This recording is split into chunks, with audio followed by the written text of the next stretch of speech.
God damn it, Lixon, I wish you were a better fighter. Hey everybody, welcome back to the Stone Face Reactions. I'm Theta, and we are back with another episode of Infinite Ryvius. We are on episode 22 today, but of course we have notes and a board and all this other stuff from episode 21. So I say let's go ahead and hop onto the board real quick. Alright, the board changelog. I have established a new group that I'm calling Ikumi Command Faction, which I've put Akumi, Yuki, Cullen, Stein, Kevin, Sheik, and Brian into. You can tell here because it's got the white outline based on what this says, so you can see that across the board there. I have established another group called the Guardians. You might not be able to read that as much because it's on a black font on a grayish background. But if you click the link in the description down below, you'll be able to zoom in on it, do whatever you want. It'll be in your own context. But that's made up of Michelle, Fu, and Ryu. Basically, Blue's gang with Michelle in charge, minus the other two. Kriff and San. I changed the white line connecting Michelle and Brian to red, because obviously she's holding a grudge. I thought about keeping it white, but obviously she is angry. She just can't do anything about it. So the anger keeps it in the red. And I connected Aoi to Fina with a red line because of, you saw what happened last episode. Fina is up to shit. But yeah, those are the changes to the board. Next up, I got my notes. Has that little green thing been on the front of the Ryvius this whole time? Maybe I'm just blind, but in the opening 15 seconds of last episode, when the camera is panning across the ship to show Ikumi holding it hostage, there's this green thing on the bottom side in front of where the lift ship would dock. I do not remember it at all. But it's there now, so I'm kind of asking, hey, did you guys see this thing before? Am I blind? I'm guessing that rather than Naya, I forgot if I'm saying this Nia or Naya. I'm going to say Naya. Naya being afraid of the Vital Guarder attacking the ship, she's instead expressing the fear of everyone on board in her expression at the start of the episode.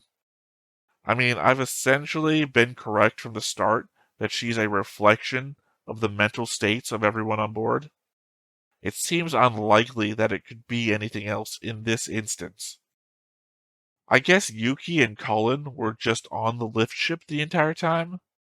We see that it isn't docked to the Ryvius itself at the moment, so they really couldn't have been boarded. They couldn't have boarded it from anywhere else. Unless they flew over in one of those smaller ships we constantly see doing repairs, then I'd have thought they would have shown that. Like, again, like the Ryvius is here, the lift ship is here, it's just sitting here. So there's no way they could have gotten on board. And I think every time we see Koji running up to doors in the episode, saying, I need to talk to someone, I think he's running to run up to the bridge doors, because we see how previously that the bridge sealed itself off. So they just must have been sitting around on there. Stein is at the breaking point. And I don't mean like everyone else, where they've exploded into violence and not being able to handle the situation anymore.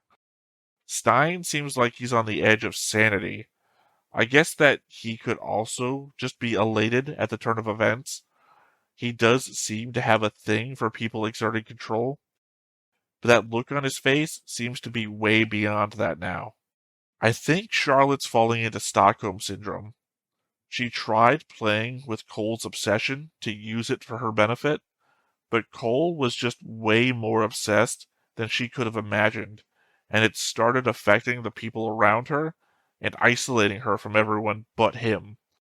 I'm legit scared to see what they show Cole doing next, because this can't go anywhere good. Like, we haven't seen her best friend in a while either, and Cole has been isolating her. Her best friend didn't like Cole.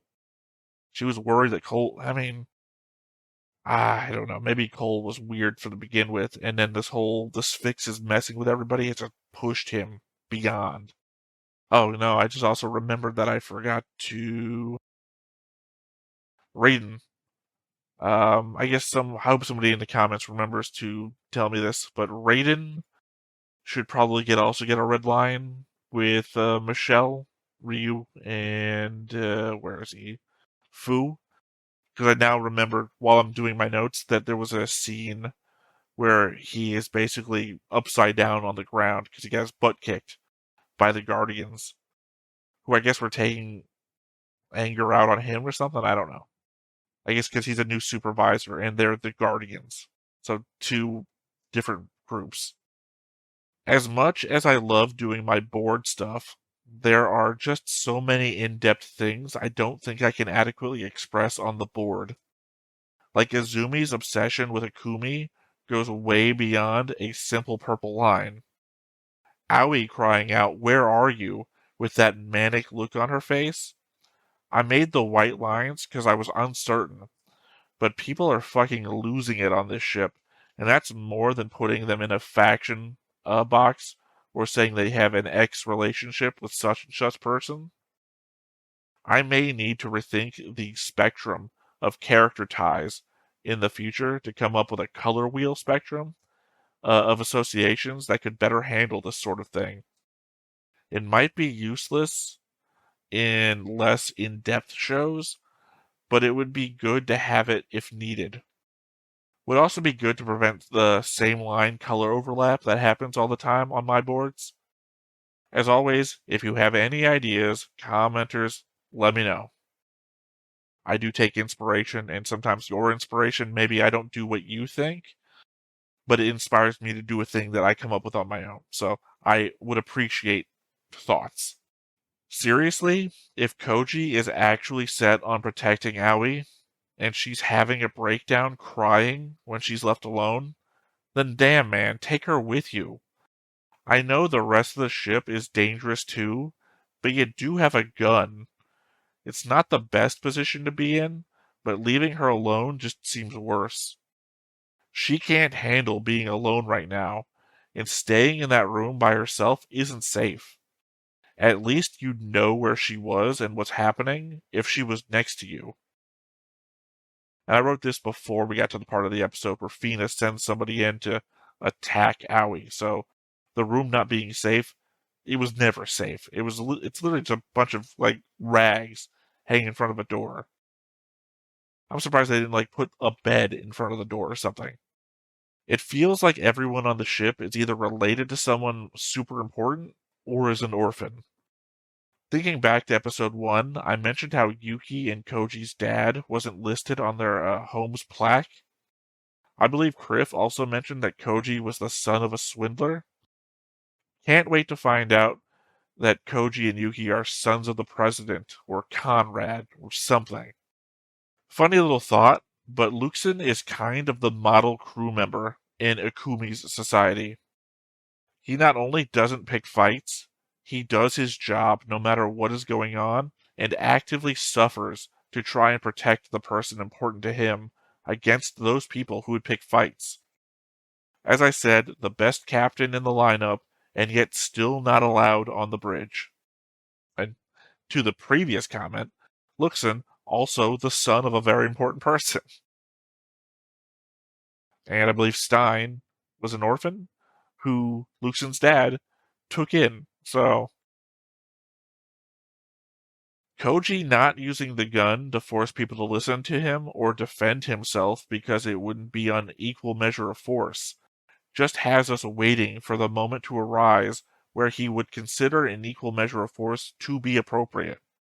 Like he lets himself get like beat in because he doesn't want to use the gun.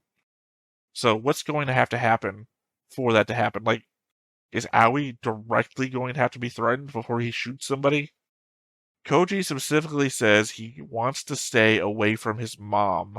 That's an odd note. Even Aoi seems to be confused by it. More of a note for later sort of thing, I think. I mean, for us, not them saying it in the show. I think my last note here. Man, I don't know how I reacted when I watched it live, but rewatching Aoi and Koji having a shared breakdown was rough. And I don't mean in a hard to watch sense, but it's just so heavy with its emotions. Aoi is this girl that's trying to help and that put her in this position where everything is breaking down.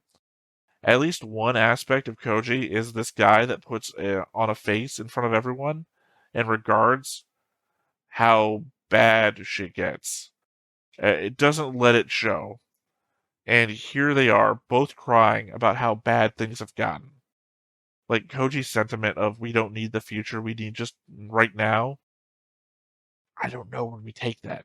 Like, there's only 6 episodes left of the show, right? I don't. Are we gonna get to Was it Uranus that Fina's family is from?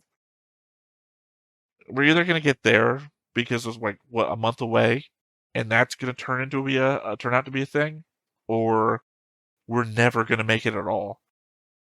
And the confusing bit is that this episode, they're indicating that we're gonna be introduced to something way more important to us, like a battle that has the solar system at stake. And it's like we're introducing this 4 episodes from the end. Like, is it because the Ryvius is going to be in a position to affect that because it's so far out of position now?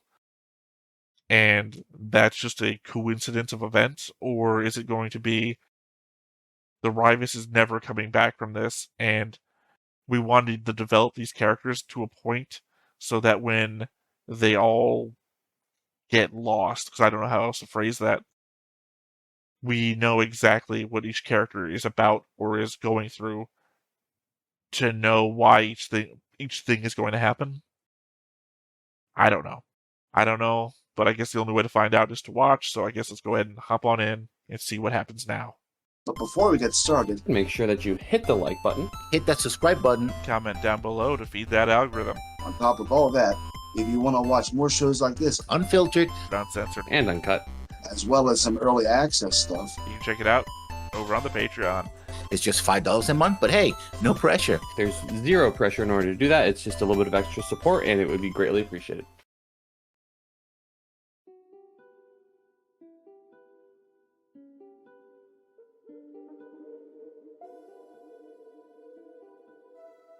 Okay, Nea, wandering the ship. 当たり前だと思ってた。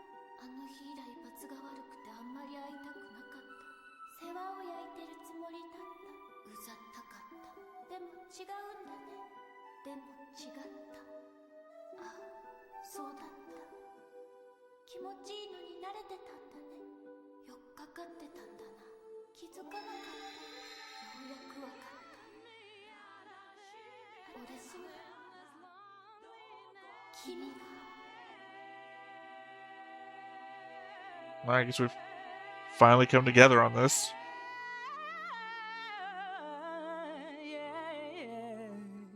I mean, that's everything that happened at the end of the last episode.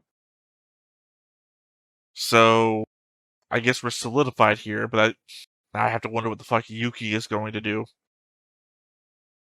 Because I think the last shot we had of Yuki was like, I'm going to prove that I'm different from him. And they've both been fighting about who can protect Aoi. But legit, it seems like Aoi is off-put is like the weakest way I could say that, but is off-put by the fact that Yuki is off doing this other thing that she didn't agree with and has kind of abandoned her. And Koji is the one here.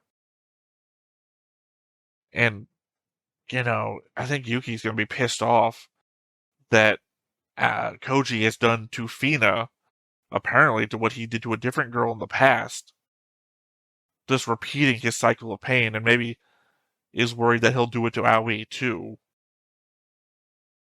But, I mean, despite all of that, Koji is here with Aoi, having a breakdown of his own. Oh man, do you think he's going to shoot his own brother? That's probably not going to happen. God, it's so much. With just these 3 characters alone, so much. Let alone the rest of the ship. and the characters that have gone missing. Like the one that thinks Akumi's coming after her.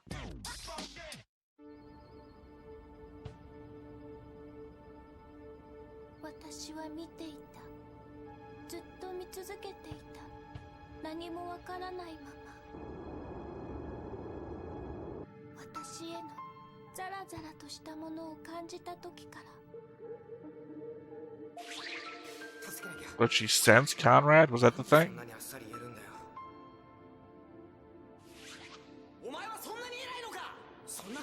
Oh. Are we back in another recap episode to let us know? 見続けていた。そう、暗い世界の中を漂いながら、私はその向こう側でうごめくものをずっと眺めていた。様々な色が。At least from the recaps on this show, they're recaps from a perspective of a specific character. 明るく、そして暗い様々な色。 And in this case, it's recaps from a character we basically don't understand. All the other Vaya ships were based on a color, and she's associating colors with emotions.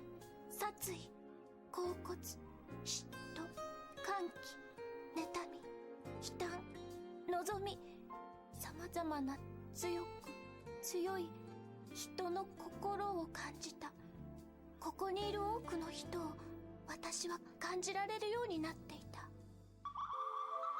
生きていく方法が一つしかないと思い込んでいるものを、どうにもならないことを何とかしたいともがくものを、過去の過ちを二度と繰り返さないと誓ったものを、自分の感情に正直に生きるものを、言葉に出せない思いを。 We're getting a real breakdown of every character in like one sentence a bit. 自分の生き方を否定されて、それでも突き進もうとするものを、不完全なものを嫌い、完璧を求めるものを、自らの理念を信じ、過去を断ち切って生きようとするものを、過去に縛られることを嫌い、自分のいるべき場所を求め続けるものを、交錯する様々な思いが。 Ah, come on! I was hoping for a Luxon in there. 明確なる一つの感情が統一された。その思いは。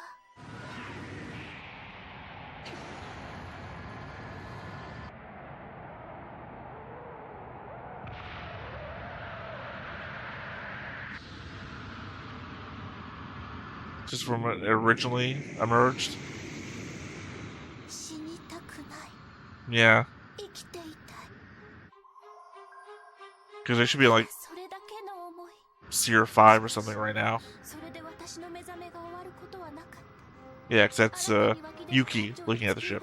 There's the green thing. 私は力を覚醒させていく。 Maybe Naya as a Sphinx is in the green thing. なんでだよ。なんでこうなんだよ。チキショー、チキショー。叫んだよ。何したってんだよ。何したってんだよ。 I mean, Yuki is a dick. It's hard to move past that.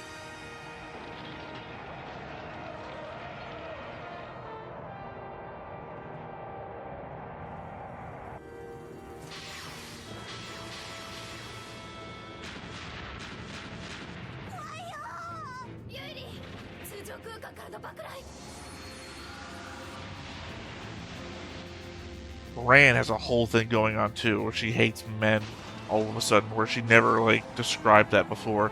Maybe she did punch Pat.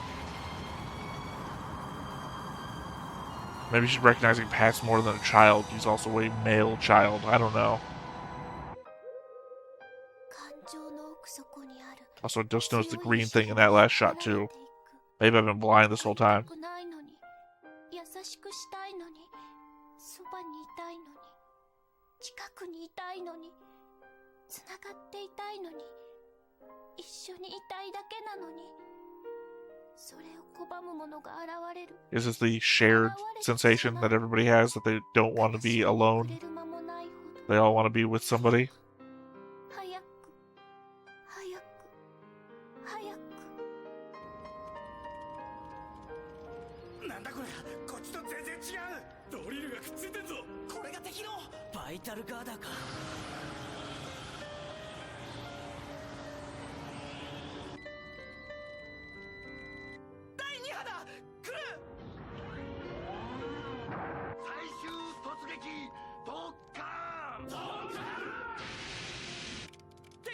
Again, it seems like everybody on a Vaya ship is being emotionally manipulated.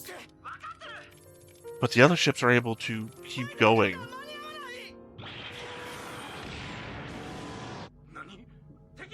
Well, this guy winds up in a loony bin, so who the hell knows?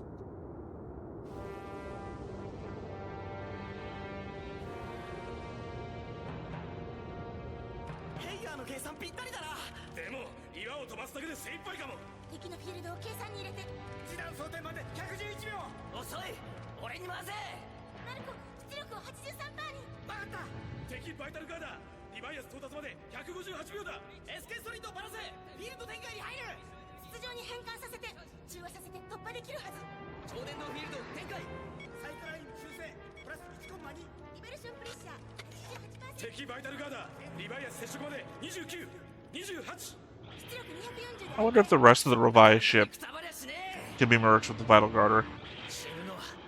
Like, not just the guns on the arms.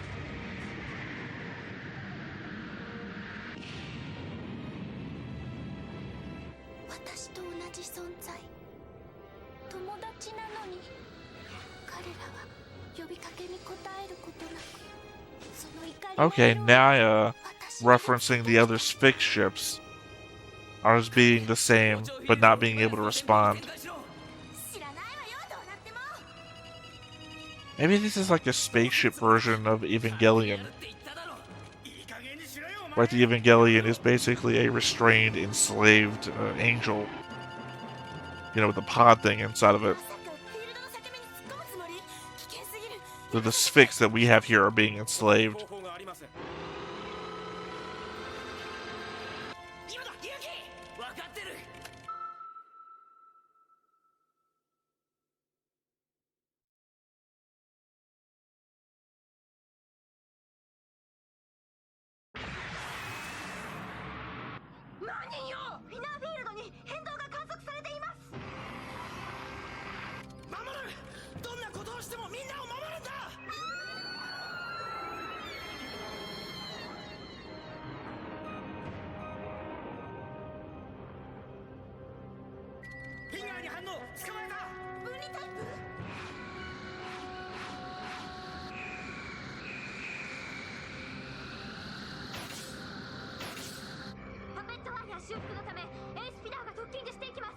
Again, they have a thing called Fina Fields, and we have a character named Fina. I don't know if that's a coincidence or not.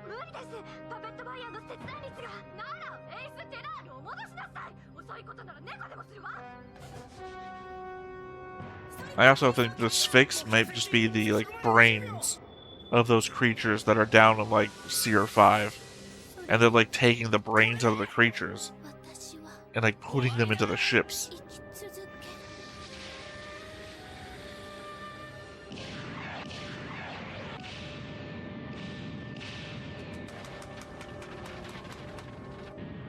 To what end, I don't know, though. What's the benefit? What is gained by that?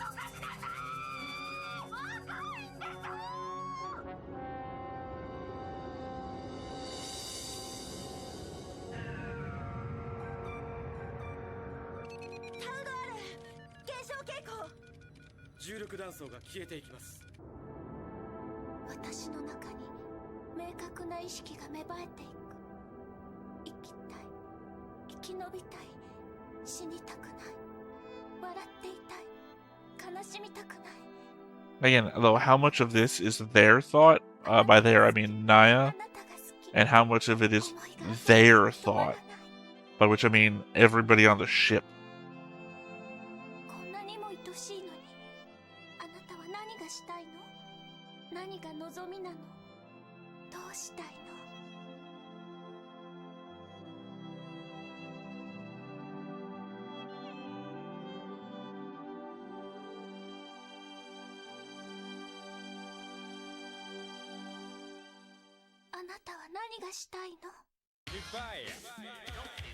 Now, if you were there, actually saying it, I would love to hear what his response was, but otherwise it feels like you're still not present.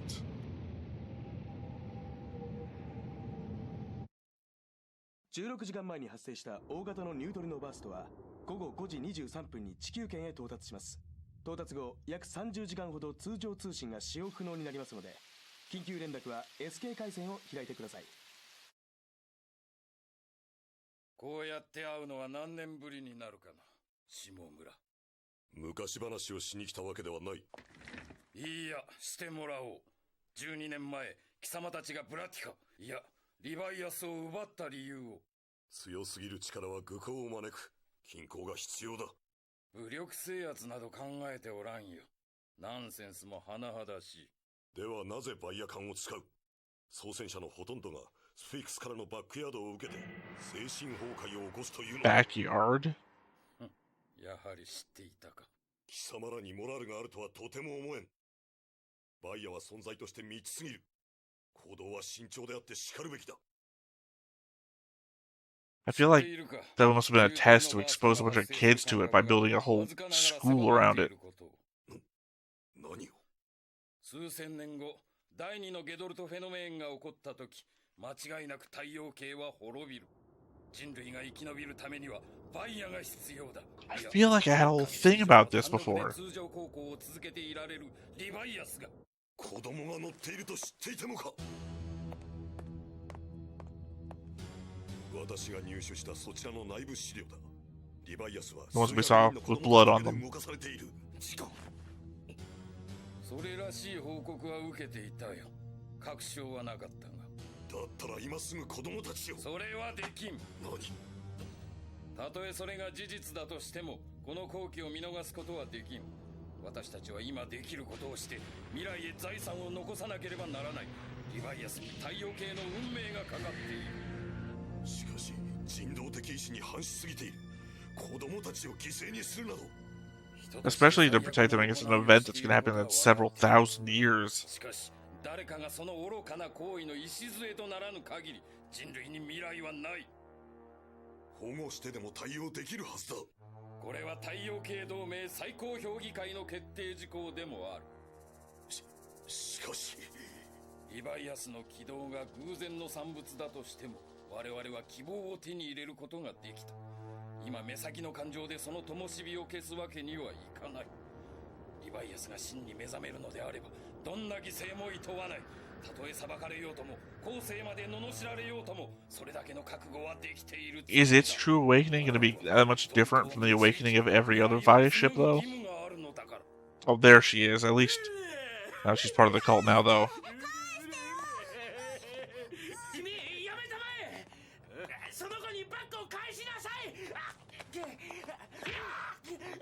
God damn it, Lixon, I wish you were a better fighter.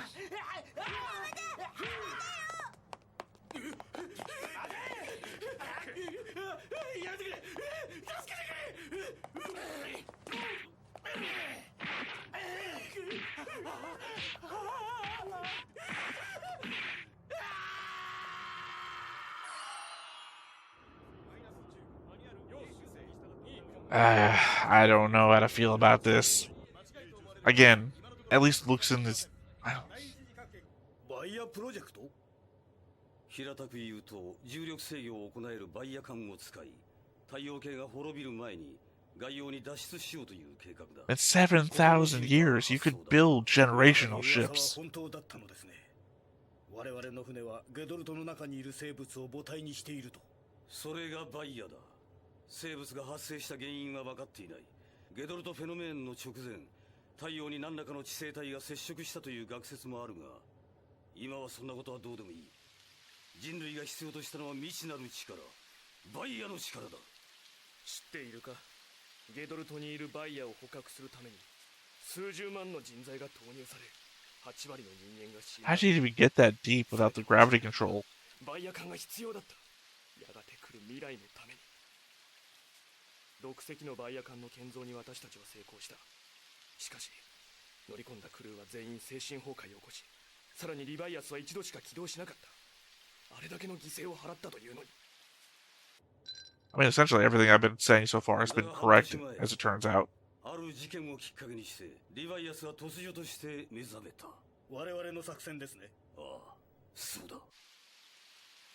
再び起動した理由はわからない。だがリヴァイアスの能力は戦闘を重ねるごとに高まっていった。 I assume because of the strife of the people on board. 暴走しない船、我々はいつの間にか期待していたのかもしれない。しかしまさかリヴァイアスの中に子供しか乗っていないとは。いや違う、その事実が分かっても私は動けない子供たちを見捨てているんだ。 Are you just telling all this to a dog, or are you just like... 私は間違っている。そんなことは十二分に分かっている。しかしまもなくユートリのバーストが到達します。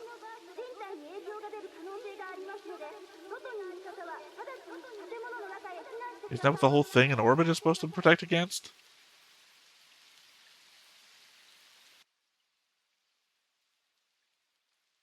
I mean, unless it was a lie about the 7,000 years thing, that's harmful right now. In which case, only the people in the outer system, or... 名前も知らない子供たちのために。バイヤは危険な存在だ。上層部からの命令は捕獲だが、相手の反応によっては撃沈も辞さない覚悟で臨んでほしい。艦内クルーに徹底させます。 Should know this guy's name. うまくなったものだ。バイヤを捕らえるためのバイヤー、すでに矛盾している。そう思うだろう、アンジェ。 Is Angie the name of their, like, Nia? So I say I wish I knew this guy's name only specifically because I'm looking out for a Hojo. Because we know the Luxon's dad is high up, like, in the Navy? Or... リヴァイアスを失うことがどれほどの損失か分かっているのか。なぜブラッティカとバイヤを分けて運ぼうとしたのかね。不が結晶化する前だったのだ。拒否反応が出て当たり前だろう。全ての責任は君にある。部下に対して申し訳ないと思わんのか。娘の代わりに父親が生き残るとはな。Oh, is that gonna be Akumi's dad?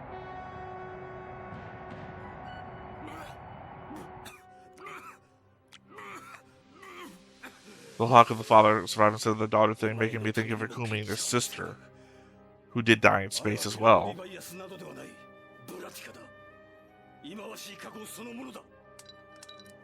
Well, that explains where the Braddock name comes from.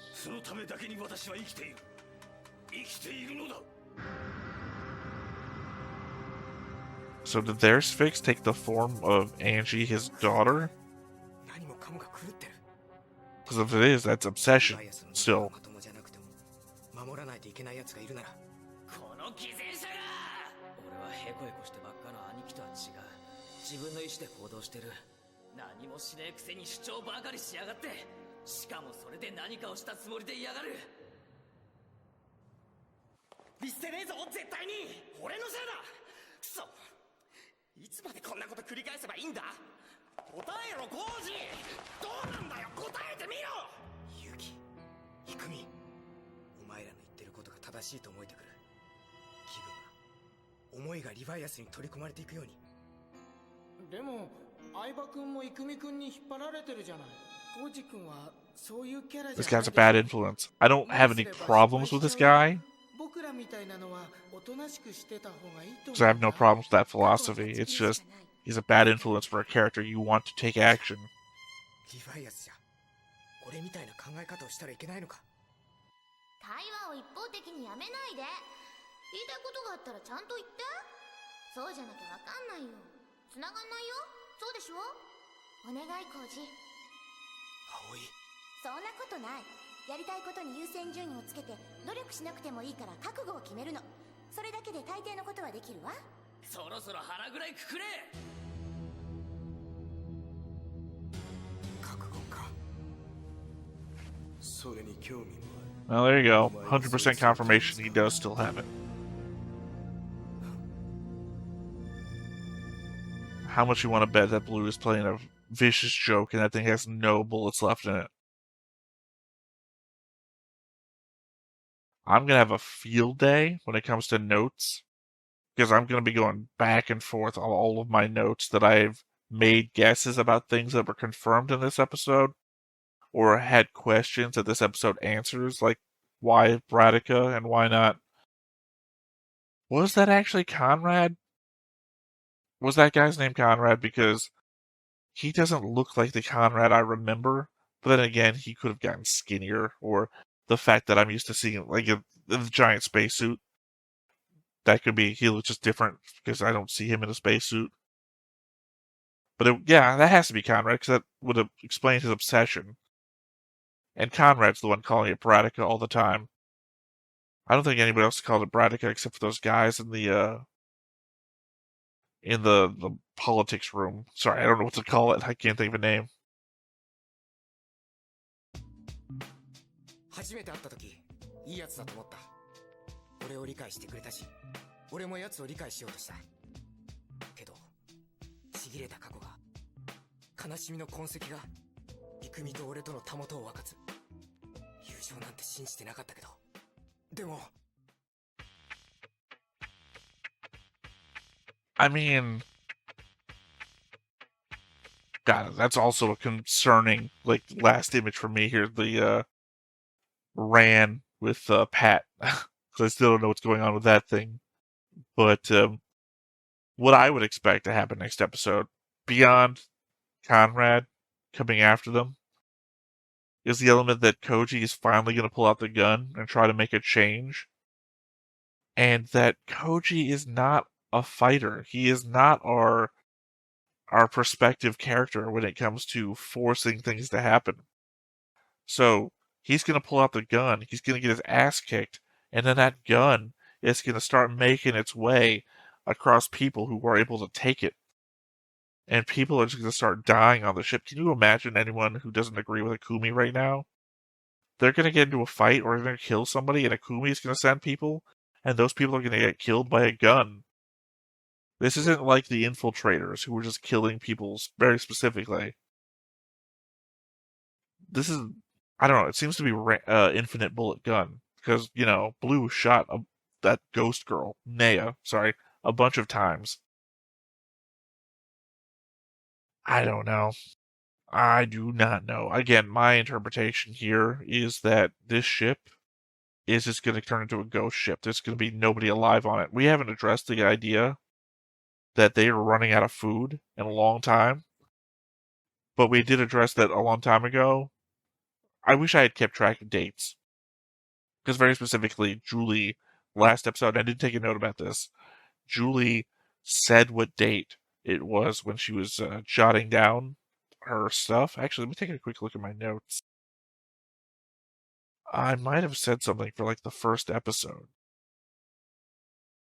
Infinite Ryvius. Let's see. Do I have anything about the current date? Unfortunately, I might have only drawn what. Not drawn. I might have only made a note about what year it is. 2137 is when the adult phenomenon first happened. They say like 7,000 years for the second one. It's 80 years later, so that'd be 2217. I think that note was specifically wrong. So it's not that one. Let's see. And then after that, it's just about what Nea is saying about stuff. 487 students. Yeah, I don't think I had any specific notes. I think it's been like 4 months. And I think they mentioned how many months the supplies on the ship were meant to last. I want to say 6 for some reason, which would mean they'd run out of supplies about the same time they would reach Uranus. But at the same time, that's if they were like really rationing. And we know that they're not because people keep stealing from the food stores. People have just been using them willy-nilly without stealing, like the people with infinite supply, right? They've been throwing parties for themselves. So it occurs to me that we're also going to run out of food. One, we got a guy who wants to destroy the ship. We got people running out of food. We've got an internal revolt about to happen for like the 5th time. There's going to be a gun changing hands. Who knows how many people are going to die from that? How many of them are going to be main characters anyway? So, yeah. I anticipate that the Ryvius is just going to turn into a ghost ship and just float by the end of the episode off into nowhere. But yeah, pretty good episode for, once again, telling us how Naya thinks about things. Because again, that's what we do in the show. We do recap episodes that recap the events from a very specific point of view. And then, of course, the dialogue giving us the backstory of events, which is pretty important. Also, the motivations of the people who just seem to want to kill a ship full of kids. At least now we know what they're up to. Not really giving us a good reason for it, mind you, but we know what they're up to. That said, though, much like a bunch of the other shows that I've watched today, I think this is going to be a heavy note-taking one for next time. So that said, I think I'm going to go ahead and wrap up here. So once again, I've been Theta. This has been Stoneface Reactions, and we will catch you next time. Bye-bye. Hey everybody, thanks for watching another Stoneface Reactions. If you have an idea of another video we could go ahead and watch, go ahead and put it in the comments down below and we'll add it to the wheel. Be sure to like, comment, and subscribe, and let us know what you thought about this video, what parts you liked. And until then, we'll see you next time. Is this too goofy?